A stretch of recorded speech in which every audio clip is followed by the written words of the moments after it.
চাকরি চলে গেছে সে তো অস্থির হয়ে কত কথাই বলবে। আওয়ামী লীগের প্রতিষ্ঠিত ইউনিভার্সিটি থেকে টাকার বিনিময়ে তাদেরকে নিয়োগ দেওয়া হয়েছে। গ্রাহক ফোরাম এখন পর্যন্ত ইনসাফের পথে আছে, সঠিকের পথে আছে, আইনের পথে আছে। একটা যখন দুর্নীতিগ্রস্ত লোক যার জাল সার্টিফিকেট, যার সার্টিফিকেটের অস্তিত্ব নাই, যার চাকরি চলে গেছে সে তো অস্থির হয়ে কত কথাই বলবে। তার এগুলো আমলে নেওয়ার মতো কোনো বিষয় না, কারণ ব্যাংক যাচাই বাছাই করেই তাদের চাকরি থেকে তাদের ইতিমধ্যে আপনারা দেখেছেন যে 71 টিভিতে একটা রিপোর্ট করেছে, তারা তাই পর্যন্ত সেই রিপোর্টটাকে চ্যালেঞ্জ করে 71 টিভির বিরুদ্ধে তারা একটা মামলা করে নাই, যেহেতু 71 টিভি ডকুমেন্ট দিয়েছে যে তাদের রয়্যাল ইউনিভার্সিটি, সাউদার্ন ইউনিভার্সিটি মানে আওয়ামী লীগের প্রতিষ্ঠিত ইউনিভার্সিটি থেকে টাকার বিনিময়ে তাদেরকে নিয়োগ দেওয়া হয়েছে। এবং আপনারা জানেন যে আশ্চর্য হয়ে যাবেন যে পটিয়াতে যাদেরকে নিয়োগ দেওয়া হয়েছে তাদের একটা নিয়োগও টাকা ছাড়া হয় নাই। আমার কাছে ইতিমধ্যে অনেকে ডকুমেন্ট পাঠিয়েছে যে নিয়োগ কিভাবে হয়েছে। ধরুন আপনি নিয়োগ করেছেন, আপনাকে টাকা দিতে পারেন নাই, আপনাকে কি করছে, আপনাকে নিয়োগ দিয়েছে, দিয়ে আপনার নামে আরডিএস থেকে ব্যাংকের বিভিন্ন প্রজেক্ট থেকে আপনার স্টাফ লোন করে দিয়েছে। ওই লোন এসালমের প্রেতাত্মারা আপনার ওই নিয়োগের বাবদ টাকা নিয়ে গেছে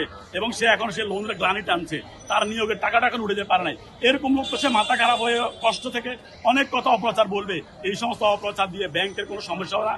গ্রাহক ফোরাম এখন পর্যন্ত ইনসাফের পথে আছে, সঠিকের পথে আছে, আইনের পথে আছে এবং ব্যাংকে আমরা হৃদয়ে ধারণ করি, অন্তরে ধারণ করি। এই অন্তরে ধারণ করার কারণে আমাদের ইতিমধ্যে মৌলিক দুটো ধারা, ফ্যাসিস্টের দোসর খোরশেদ আলমের পদত্যাগ বাধ্য করা হয়েছে এবং জাতীয় সংসদে 18 ধারা বাতিল করা হয়েছে। সুতরাং আমরা মনে করি 7টা দাবির মধ্যে মৌলিক দুটো দাবি পূরণ হয়ে গেছে, বাকিগুলো পূরণ হওয়া এখন সময়ের ব্যাপার মাত্র ইনশাল্লাহ। এবং সেটাও তো দ্রুত আপনারা দেখতে পাবেন, সেটা হবে ইনশাল্লাহ।